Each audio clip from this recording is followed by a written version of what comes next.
신명기 22장은 상당히 많은 내용을 다루고 있습니다. 제가 번호를 붙여봤더니 모두 11개의 내용이에요.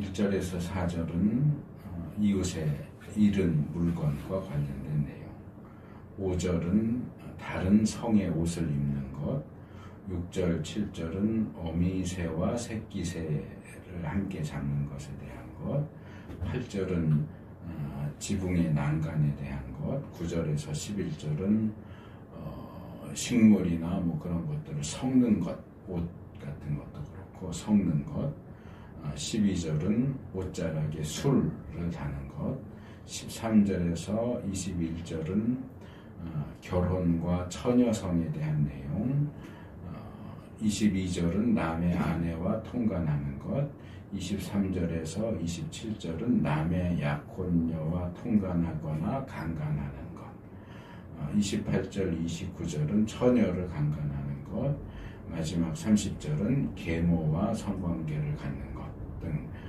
많은 내용을 다룹니다. 대충 보면 첫 번째에서 여섯 번째 이웃의 물건에서부터 옷자락에 술을 달아라 하는 것까지는 이웃과 자연에 대한 그 다양한 내용들을 그리고 신앙적인 내용들을 묶어 놓았다라고 보이고, 7번째에서 11번째는 주로 성적인 문제, 성적인 순결과 관련된 내용을 다루고 있다, 그렇게 생각이 됩니다. 항목들이 많아서 각 항목들을 자세히 살펴볼 수는 없고 대략적으로 살펴볼 생각이지만, 아마 이 신명기 22장은 3번 정도 걸쳐서 말씀을 살펴볼 것 같습니다. 오늘은 4개 항목, 앞에 4개 항목을 말씀을 드리려고 합니다. 먼저 1절에서 4절은 이웃의 잃어버린 물건에 대한 내용입니다. 먼저 길 잃은 소나 양을 발견하면 반드시 그 주인인 이웃에게 끌어다가 돌려주라고 이야기합니다. 하지만 그 주인이 먼 곳에 있거나 누가 주인인지 알 수 없는 상황이라면 자기 집에 데리고 있다가 주인이 찾으면, 또는 멀리 갔던 주인이 돌아오면 그때 돌려주라고 합니다. 이 3절은 소나 양에다가 나귀나 옷도 마찬가지다 라고 덧붙여서 모든 종류의 분실물을 우리가 어떻게 처리해야 하느냐 하는 부분을 이야기합니다. 여기 1절하고 3절을 보면 못 본 채 하지 말고 라고 하는 표현이 반복됩니다. 여기에 해당되는 히브리어 단어는 알람이라는 단어인데, 원래는 시야를 가린다. 그러니까 우리가 뭔가 못 볼 상황을 보면 이렇게 눈을 가리는 그런 행동을 가리키는 거예요. 시야를 가리다. 이건 이제 내 눈을 가리는 거고, 내 눈을 가리면 상대적으로 내 눈앞에 있는 그것이 내 눈에서 숨겨지죠. 그래서 시야를 가리다, 숨기다, 눈이 멀었다, 또는 위선자, 비밀, 뭐 이런 뜻을 가진 단어입니다. 다른 한글 번역본들을 제가 보니까 이 못 본 채 한다 이 외에도 모른 채 한다, 그냥 지나친다, 숨긴다, 이런 다양한 번역들이 있습니다. 그래서 이 단어의 그 사전적인 의미를 감안하면 못 본 채 한다기보다는 비밀스럽게 숨긴다라는 뜻으로 보는 게 더 좋을 것 같고, 문맥적으로 보면 자기가 몰래 가진다, 남의 물건인데 그것을 숨겨서 자기 것으로 삼는다, 그런 의미로 이해할 수 있을 것 같습니다. 물론 이것을 그냥 못 본 채 한다. 모른 채 하고 그냥 지나간다. 그냥 내버려 둔다. 이런 뜻으로 읽는 것도 가능합니다. 이웃과 사이가 안 좋으니까 그 이웃의 물건에 대해서 내가 굳이 뭐 저 사람 물건을 내가 굳이 찾아다 줄 필요가 있어. 지가 알아서 찾겠지 하고 그냥 관심을 끊는 그런 외면하는 경우일 수도 있습니다. 그런데 이 본문이 이 강조적인 표현을 써서 이 하수에브 테시뱀 반드시 돌려줘라 라고 하는, 돌려준다라는 같은 동사를 다른 문법적인 형태로 반복해서 강조된 표현이에요. 그러니까 돌려주고 돌려줘라, 원칙대로 하면 돌려주고 돌려줘라인데 이건 이제 반드시 돌려줘라 라고 말하는 것을 보면 이 못 본 채 하는 것이 반드시 돌려주는 것과 반대되는 개념일 수도 있다. 그렇다면 돌려주지 않고 내가 몰래 갖는다. 그런 뜻으로 읽는 것이 가장 좋을 것 같습니다. 4절로 넘어오면 또 다른 상황이 나와요. 이건 이제 잃어버린 것이 아니고 이웃의 낙이나 소가 길에 쓰러져 있는 것을 발견한 경우입니다. 이제 여기 사용된 표현은 1절하고 비슷합니다. 여기 똑같이 못 본 채 하지라고 했고 히브리 단어도 똑같이 알람이라는 단어가 사용됐는데 이 경우는 이제 이어지는 내용을 보면 그 주인을 도와서 쓰러진 짐승을 일으켜 세워줘라 이렇게 하니까 그걸 자기가 몰래 갖는다라고 읽기는 어렵고, 이 경우는 이제 다른 부분처럼 다르게 설명했던 것처럼 외면하지 말라. 외면하고 지나치지 말아라. 그냥 놔두세요.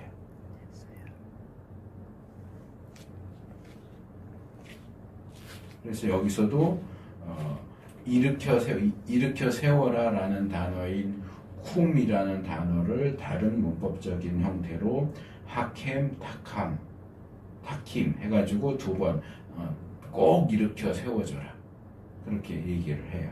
그러니까 이 경우는 주인이 자기 짐승에게 이렇게 짐을 싣고 길을 가다가 짐이 너무 무거워서 이제 넘어졌든지 아니면 도로 상황이 안 좋아서 어디 뭐 헛디뎌서 넘어졌든지 그런 상황이에요. 그러니까 한 사람 힘으로는 이 짐을 맨 채 넘어져 있는 짐승을 일으켜 세울 수가 없는 상황이에요. 굉장히 곤란한 상황인데 이제 그 이웃이 지나가다 그 상황을 발견했을 경우에 어떻게 해야 되느냐? 모른 채 하고 지나갈 수도 있어요. 내 상황이 아닌데. 뭐 영화 같은 데 보면 그런 장면 많이 나오잖아요. 이렇게 차 타고 가는데 저기 차가 세워져 있고 앞에 그 뭐라 그러죠? 갑자기 단어가 생각이 안 나네. 엔진이 있는데 거기 이렇게 올려놓고 들여다보면서 뭐 어떻게 못해서 막 그럴 경우에 그냥 지나갈 것이냐, 차를 세우고 도와줄 것이냐. 그런 비슷한 상황인 거죠.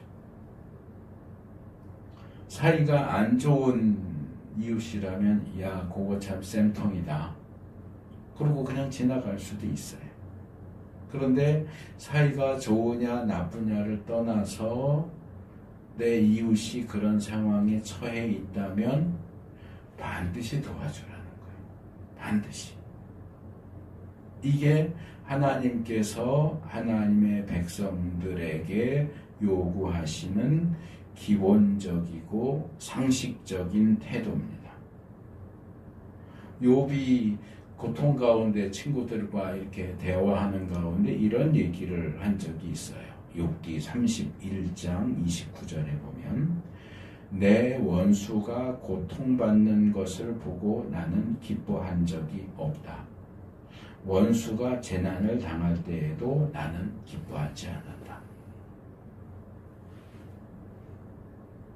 그런데 잠언에 보면 좀 더 직설적으로 그리고 좀 더 공격적으로 잠언 24장 17절 18절을 보면 원수가 넘어질 때에 즐거워하지 말고 그가 걸려서 쓰러질 때에 마음에 기뻐하지 말라. 주님께서 이것을 보시고 좋지 않게 여기셔서 그 노여움을 너의 원수로부터 너에게로 돌이키실까 두렵다. 그 사람하고 나하고 원수지간이지만 그 원수가 곤란한 상황에 빠졌을 때 그걸 고소해하고 참 잘됐다라고 좋아하면 나의 태도를 보신 하나님이 이놈 봐라 하고 나에게 노여움을 돌리실 수가 있다라고 경고를 하고 있어요. 이게 이제 신약으로 오면 예수님께서 우리가 잘 아는 구절인데 마태복음 5장 44절에서 너희 원수를 사랑하고 너희를 박해하는 사람을 위하여 기도하여라 라고 말씀하신 것과 쭉 연결되는 일맥상통하는 내용이죠. 이게 예수님만의 새로운 가르침이 아니라 이미 구약에서부터 가르쳐졌던 그 정신을 예수님이 딱 함축해서 표현하신 것이다. 이렇게 볼 수 있습니다. 그런데 이게 사실 그냥 이웃이면 괜찮아요. 근데 가시 같은 이웃이 있어요. 못된 이웃이 있어요. 얼굴도 보기 싫은 그런 이웃이 있어요. 그런 이웃인 경우에는 우리 인간의 일반적인 어떤 심성으로는 사실 실천하기가 쉽지 않아요. 우리가 살면서 가시 같은 이웃, 가시 같은 동료, 가시 같은 상사, 때로는 가시 같은 가족도 있어요. 그런 사람들을 만날 때 우리 마음에 악심을 품고 어떻게든 되갚아 주려고 돌려칠 기회만 주어지면 내가 저거 한 방 먹여줘야지. 그렇게 하기보다는 상대방을 불쌍히 여기고 하나님의 백성, 하나님이 요구하시는 하나님의 백성다운 모습으로 반응하려면 정말 이를 악물고 노력해야 돼. 나는 너무너무 하기 싫은데 하나님이 하라고 하시니까 억지로라도 이를 악물고서라도 그렇게 해야 되는 경우들이 많다는 거예요. 히브리서 12장 15절에서 히브리서 기자가 이렇게 얘기합니다.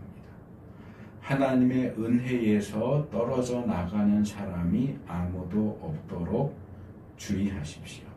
또 쓴 뿌리가 돋아나서 괴롭게 하고 그것으로 많은 사람이 더러워지는 일이 없도록 주의하십시오. 여기 히브리서 기자가 말하는 쓴 뿌리라는 게 있어요. 이게 헬라어로 리자 피크리아스라는 표현인데 리자는 뿌리 아니면 새싹, 봄에 이렇게 눈 올라온다고 그러는 눈, 뿌리, 새싹, 눈을 가리키는 것이고 피크리아스는 기본적으로 쓴 것 또는 쓸개즙을 가리키는데 상징적으로는 독이 아마 쓴 맛을 가지고 있나 봐요. 그래서 구약에서도 이 쓰다라는 단어는 독하고 연결되는 걸 볼 수 있어요. 그래서 쓴 것 또는 독 그런 뜻입니다. 이런 쓴 뿌리, 독 같은 새싹, 독성을 가진 새싹이 우리 마음에 돋아나서 그것이 없어지지도 않고 점점점 내 마음을 잠식하고 나를 망가뜨리고 더럽히는 일이 없도록 조심해야 된다.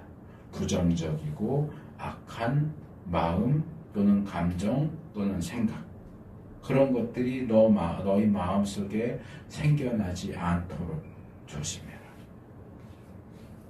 이 사람의 심리를 보면 좋은 기억보다 나쁜 기억 또는 아픈 기억을 더 잘 기억하고 그것을 증폭시키는 성향이 있습니다.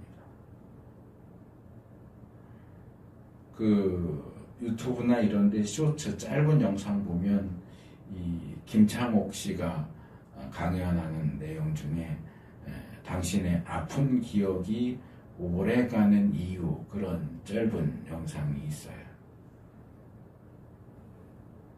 한번 찾아서 보시면 도움이 될 수 있어요. 아픈 기억을 그냥 내 머릿속에 그게 새겨지는 게 아니고 그거를 끄집어내서 자꾸 되돌려요. 그때 그놈이 나한테 이렇게 말하고 이렇게 행동했어. 이걸 계속 되돌리면서 상대방에 대한 미움을 키우고 또 그걸 또 자꾸 되돌리면서 그때 그놈이 나한테 이렇게 말했을 때 이렇게 행동했을 때 내가 이렇게 했었어야 되는데 나에게 세뇌를 시킵니다. 그리고 한 단계 더 넘어가면 만약에 다음에 또 비슷한 상황이 생기면 나는 이놈한테 이렇게 해야 되겠어. 이게 이 사람의 이 생각이 어떻게 돌아가느냐에 대한 일반적인 흐름이라는 거예요. 그래서 우리 마음에 이런 악한 생각, 이게 쓴뿌리예요. 이 쓴뿌리가 돋아나면 상대방에 대한 미움이 점점점 더 커지고 어떻게든 한 방 먹이고 싶고 복수하고 싶다는 생각에 사로잡히게 됩니다. 그러면서 기회를 노리게 되죠. 다시 한번 비슷한 상황이 한번 벌어지기만 해봐라. 벼르는 거죠. 그리고 내가 혼자서 내 마음속으로 계속 되뇌이고 연습했던 그것을 이번에는 조금도 주저하지 않고 그 상황이 벌어지면 바로 되받아칠 거야.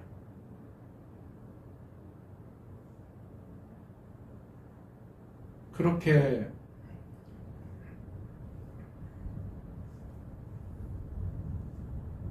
상대방을 괴롭히면 속이 시원할 것 같죠.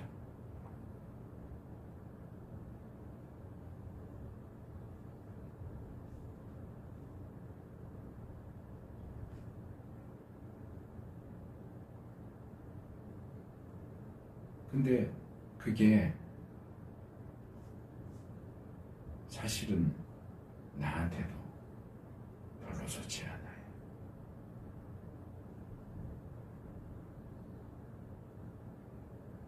상대방만 괴로운 게 아니고 나는 나 스스로 나에게 괴로움을 계속 반복적으로 주입시키는 거예요. 그 쓴뿌리를 계속 품고 키우는, 양분을 주는 거예요. 그 쓴뿌리가 점점 자라서 줄기를 뿌리를 내리고 줄기를 뻗치고 열매를 맺을 수 있도록 그 사이에 나는 점점 말라 죽어가는 거죠.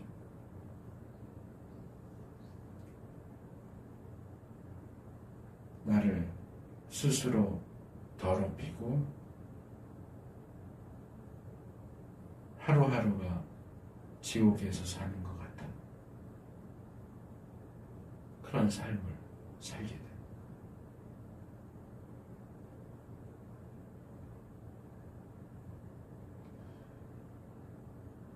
이것도 짧은 영상에서 제가 본 건데 양희은 씨였는지 인순이 씨였는지 저 기억이 안 나요. 그건 제가 메모를 합니다.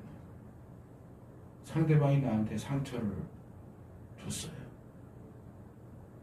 그러면 보통은 나도 그 사람한테 상처를 주려고 하는데 그분은 반대로 얘기하더라고요.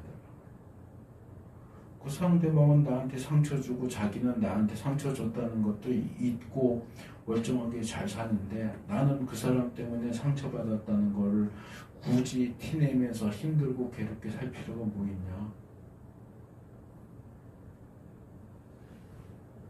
그럴수록 상대방은 더 고소해하지.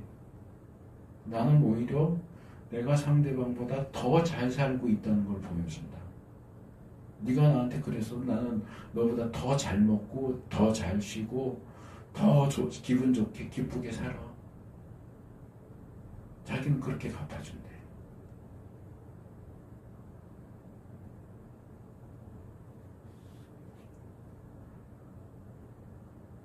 이 쓴뿌리가 상대방보다도 나 자신을 더 많이 망가뜨리기 때문에 어떤 분들은 그런 어떤 원리에 입각해서 상대방을 용서해야 하는 이유는 상대방보다도 너 자신을 위해서 상대방을 용서해야 된다. 그렇게 말하는 분도 있는 것 같아요. 근데 뭐 환경적으로 말하면 뭐 용서까지는 뭐라 그래도 어쨌든 히브리서 기자가 얘기하는 것은 쓴뿌리에 잡아먹히지 말아라.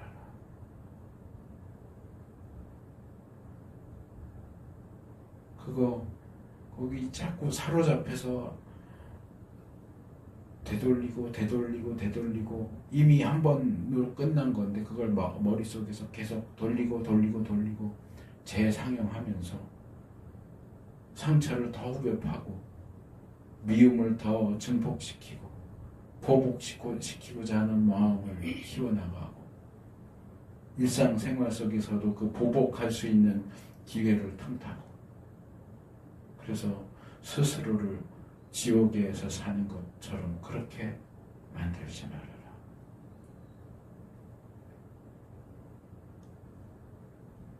그거 말고 히브리서 기자가 쓴뿌리를 얘기했다면 오늘 본문은 배려해라. 오히려 네가 그 사람보다 더 낫고 더 잘 살고 있고 더 괜찮은 사람이라는 걸 보여줘라. 그렇게 얘기합니다. 5절은 다른 성의 옷에 대한 얘기인데 이건 제가 이제 다른 설교를 할 때도 종종 말씀드리는 내용입니다. 이 여자는 남자의 옷을 입지 말고 남자는 여자의 옷을 입지 마십시오. 주 당신들의 하나님은 이렇게 하는 사람을 싫어하십니다. 과거에는 제가 어릴 때는 이제 목사님들이 물론 이 본문 가지고 설교하는 경우도 별로 없었지만 그냥 이렇게 툭 지나가는 식으로 뭐 여자가 바지 입는 거 그런 거 뭐라고 그러실 때도 있고 그래서 여자 옷, 남자 옷 이렇게 구분해서 여자는 남자 옷 입지 말고 여자는 치마 입어라. 남자는 여자 옷 입지 마라. 뭐 이런 식으로 가르쳤던 것 같아요. 학자들 사이에서는 이 여자가 남자 군인들의 어떤 의복이나 특별히 물건들, 칼, 창, 그 외에 장식, 남자 군인들이 하는 장식품 그런 것들을 가지고 다니면서 남자 행세를 하는 것을 금지하는 내용이다. 왜냐하면 여기 옷이라고 번역된 이 단어가 히브리어로 켈리라는 단어인데 이 켈리라는 건 기본적으로 도구를 가리키는 단어거든요. 그릇일 수도 있고 무기일 수도 있고 어떤 물건일 수도 있고 그러니까 남자의 옷이라기보다는 남자의 물건 이렇게 해서 이제 이것을 남자가 이게 게베르 그냥 일반적인 이쉬가 아니고 게베르이기 때문에 이 게베르는 이제 군인 이렇게 해갖고 군인의 물건 남자 군인의 물건을 가지고 남자인 것처럼 그렇게 하는 것을 금지하는 내용이다.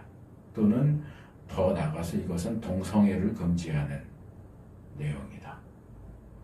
그러니까 여자 하면 여자가 아니고 하나는 남자 역할을 하고 남자 하면 하나는 여자 역할을 하잖아요. 그러다 보면 이제 옷을 바꿔 입는 그런 상황이 일어난다. 그렇게 주장을 하는 분들도 있어요. 근데 저는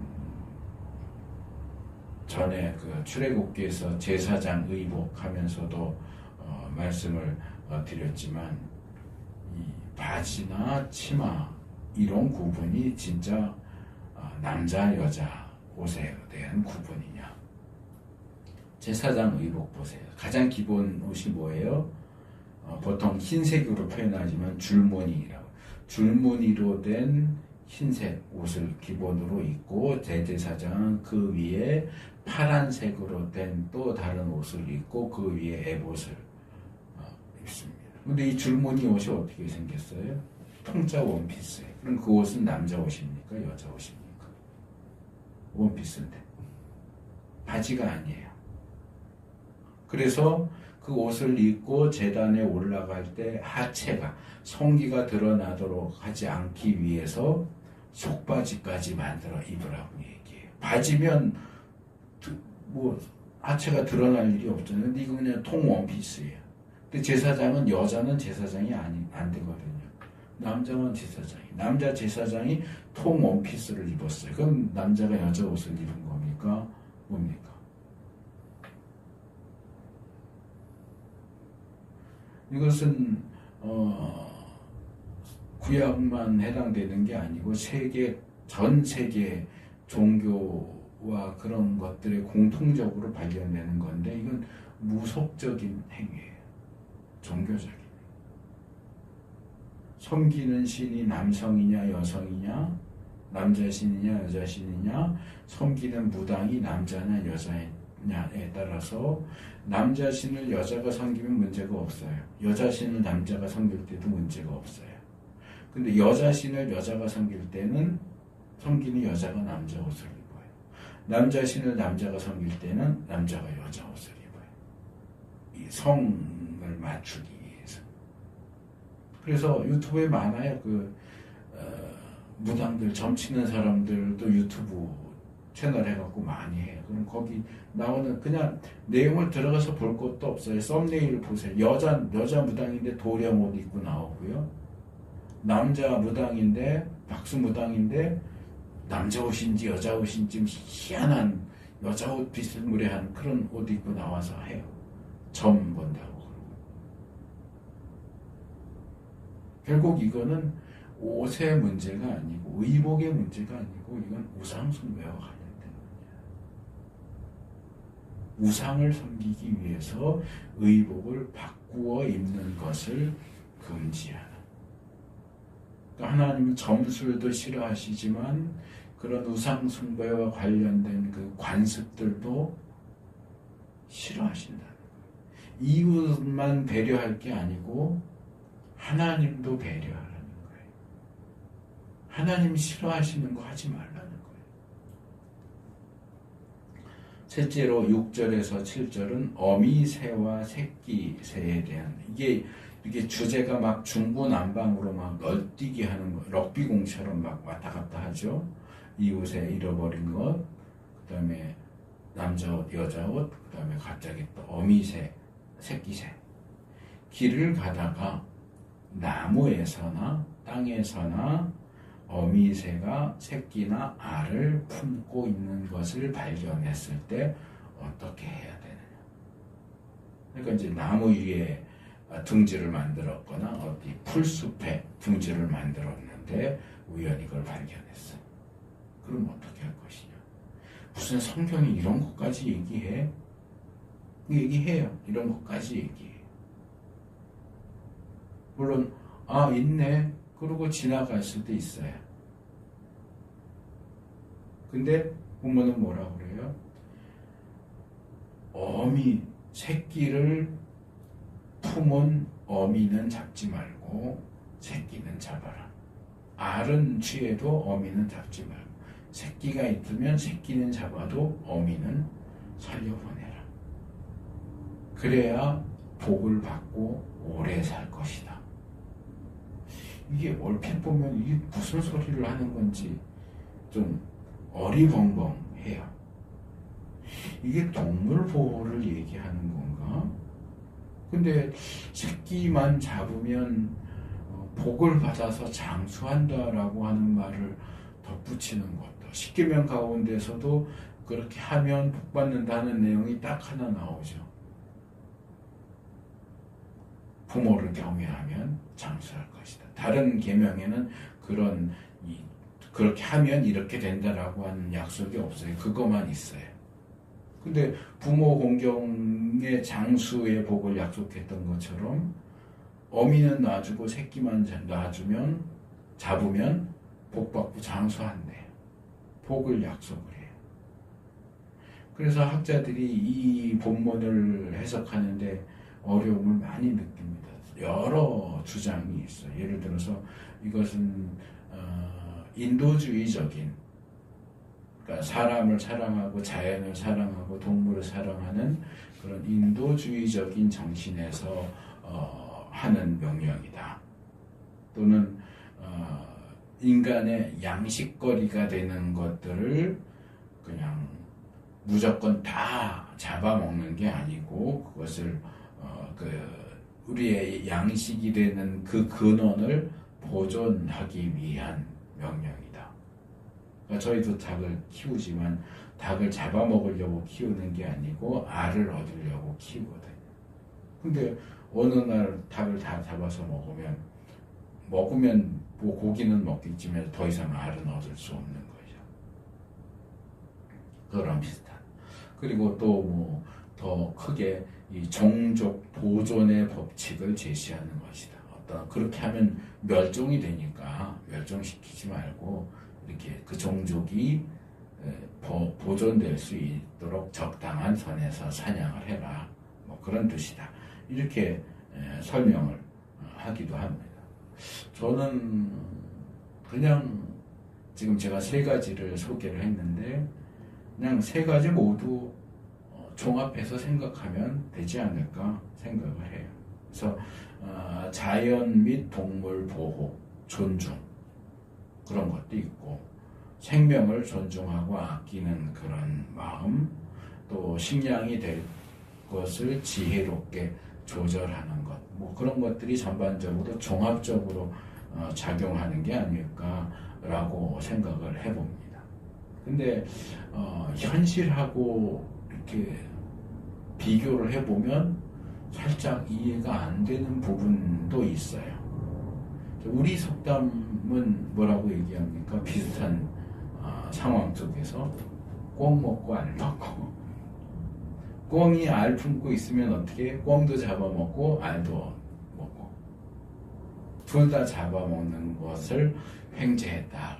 꿩 먹고 알 먹고, 최소한의 노력으로 최대의 이익을 얻는 것을 어떤 경제의 원리를 보여주죠. 근데 거기에 비해서 보면 본문은 최대의 이익보다는 적당한 방식. 근데 사실은 어미를 잡아야 고기를 많이 얻을 수 있잖아요. 새끼 잡으면 뭐 얼마나 나오겠어요? 근데 어미를 잡지 말고 새끼를 잡으라는 것도 좀 이상한데, 또 현대인의 시각에선 그래. 저는 낚시를 별로 안 좋아하는데 낚시를 하다가 새끼가 잡혔어요. 그럼 어떻게 해요? 보통은 풀어주죠. 조그마니까 조그만 건 살려. 너 더 자라서 와 그러면서 풀어줘요. 또는 요즘에는 좀 뉴스에 안 나오는데 예전에는 종종 뉴스에 나왔던 게 중국이나 일본이나 이쪽에서 우리 근해에 와서 쌍끌이 어선, 그러니까 그물을 저 바닥까지 다 싹 끌어가지고 새끼까지 다 잡아가는 그런 행위를 비난하는 그런 뉴스가 종종 나왔어요. 그래서 뭐예요? 어미는 잡아도 새끼는 남겨놔야지. 그래 걔들이 자랄 거 아니에요. 어떻게 새끼까지 잡냐. 그런 것이 우리 현대인의 일반적인 사고방식인데 거기에 비춰보면 본문은 반대를 얘기해요. 어미를 잡지 말고 새끼를 잡으래. 어느 게 더 인도적일까? 또 어느 게 더 그 종족의 보존과 번식과 식량 문제에 있어서 더 효율적이고 좋은 방식일까? 모르겠어요. 아무리 생각을 해도 답이 나오질 않아요. 물론 이 본문은 아까 말씀드린 것처럼 자연과 또 생명과 인간의 양식의 문제, 식량의 문제를 포괄적으로 다루고 있기 때문에 어떤 현대의 관점으로는 사실 그래서 그랬구나 라고 이해하기가 참 어려워요. 근데 그냥 적정선에서 이해하기가 어려우니까 적정선에서 타협을 하자면 너무 욕심 부리지 말고 좀 절제하는 것도 필요하다.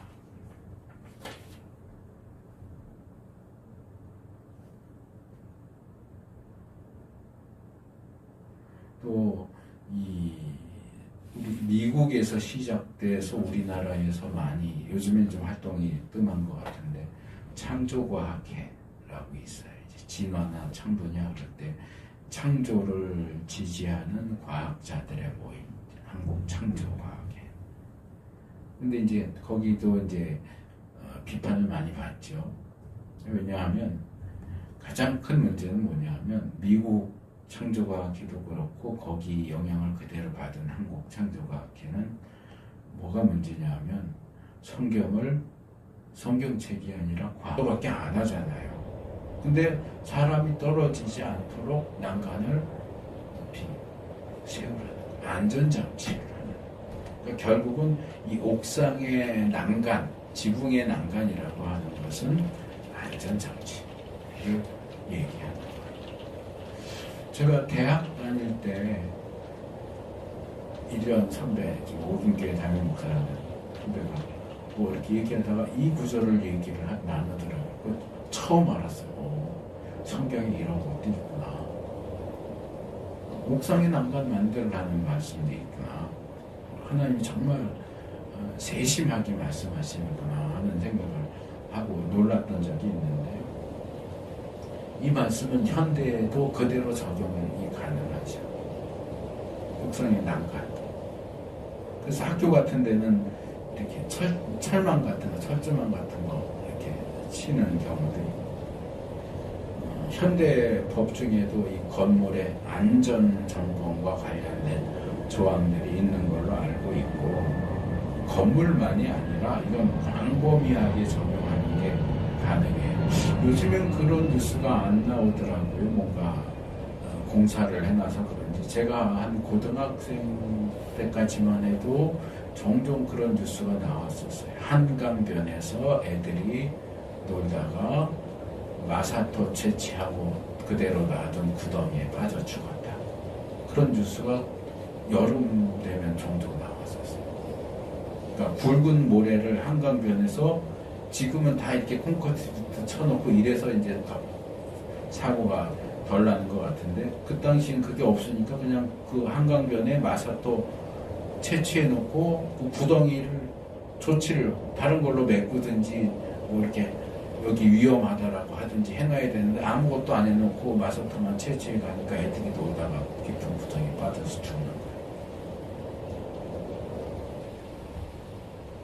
뭐 그 외에도 뭐 삼풍백화점 무너진 거, 성수대교 무너진 거 이것도 다 여기에 해당돼요.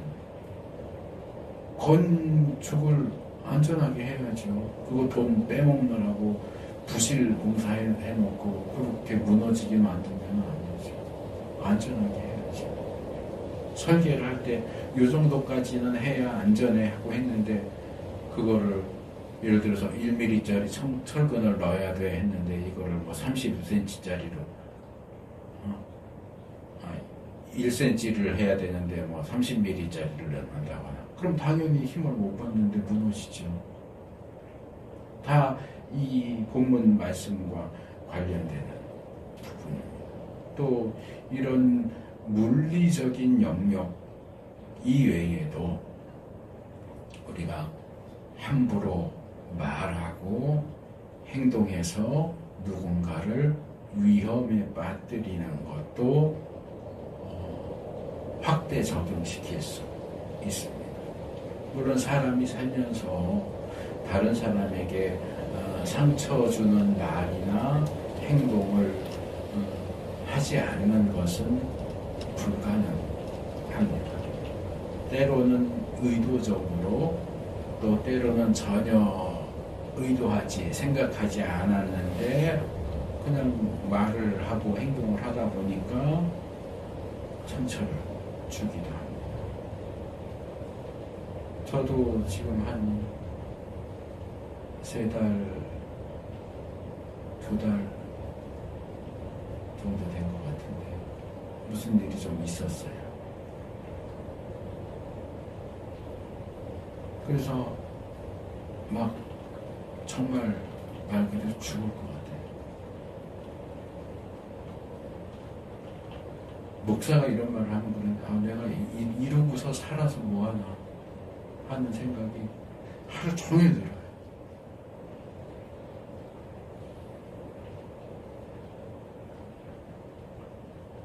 제가 뇌경색으로 와서 우반신 마비 되고서도 죽어야지 그런 생각을 해본 적이 없어요.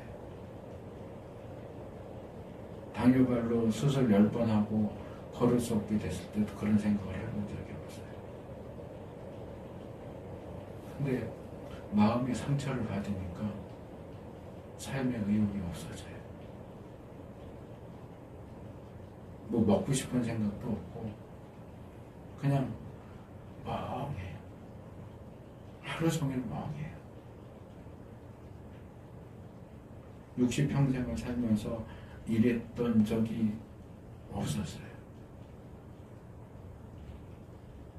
막 심리적으로 너무 스트레스를 받으니까 평소랑 똑같이 먹는데 혈당이 30, 40 막 올라가요. 120 나왔던 게 160 나오고요. 똑같이 먹는데. 설교 준비도 못하겠고, 지금은 그나마 조금 진정이 됐는데 아직도 그 후유증이 있어요.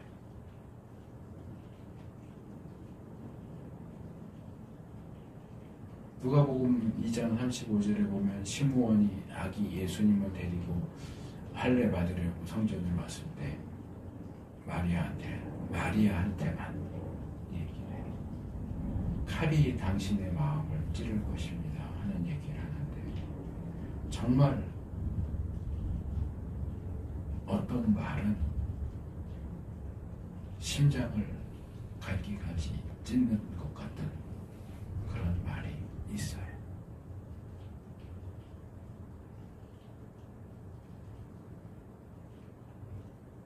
내가 말 한마디 했는데 상대방이 내 말 때문에 죽고 싶을 정도가 된다. 그런 일이 있으면 안 됩니다. 내가 어떤 행동을 했는데 그것 때문에 상대방이 죽고 싶을 정도로 힘들어한다. 그런 말과 행동을 하지 않도록, 말이든지 행동이든지. 그냥 어떤 분들은 그래요.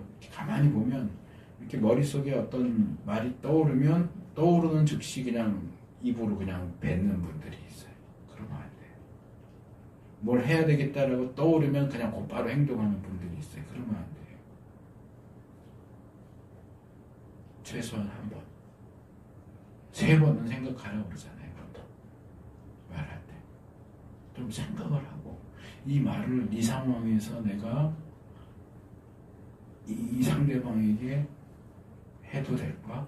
내가 이렇게 말하는 게 과연 하나님이 기뻐하실까? 내가 이런 글을 써서 문자를, 카톡을 보내는 것이 과연 옳을까? 생각을 해야죠. 상대방이 상처를 받든지 말든지, 나는 내가 힘드니까 나는 말해야 되겠어. 나는 말하고 싶은 거 못 참아. 뭐 내 말을 듣고 뭐 자살을 하든지 뭐라든지 난 상관없어. 내가 힘드니까 난 말을 할 거야. 그건 우리가 지금 쭉 살펴보는 그 배려하는 삶의 태도가 전부 반대되는.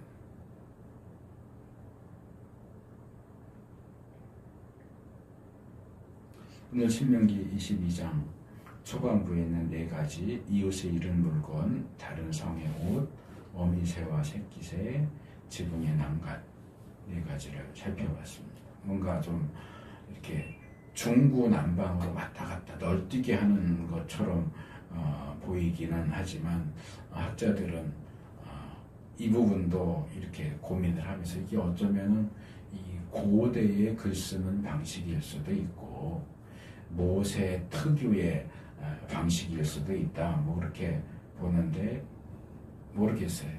뭐 어쨌든 우리가 성경을 읽을 때 좀 기억해 둘 필요가 있는 것은 성경이 고대의 책이라는 거예요. 고대의 책을 현대의 관점으로 너무 읽도록. 지난 시간에도 제가 이 불효와 관련해서 어느 학자가 이 아버지와 어머니가 합의해서 신고를 할 수 있다. 뭐 그 내용을 보면서 아무리 사악한 자식이라도 인권을 배려한다. 이렇게 주장하는 것은 너무 지나치다. 너무 현대적인 관점으로 고대의 본문을 읽은 것이다. 이렇게 제가 비판을 했는데 우리가 성경을 읽으면서 자꾸 현대의 기준을 고대에 강요하지 않도록 하는 게 필요합니다.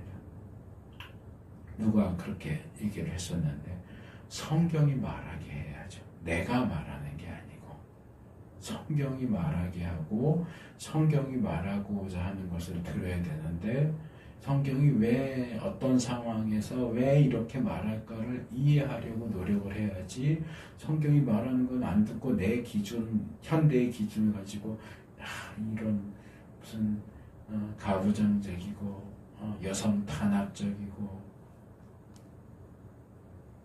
이런 식으로 하면 안 돼요.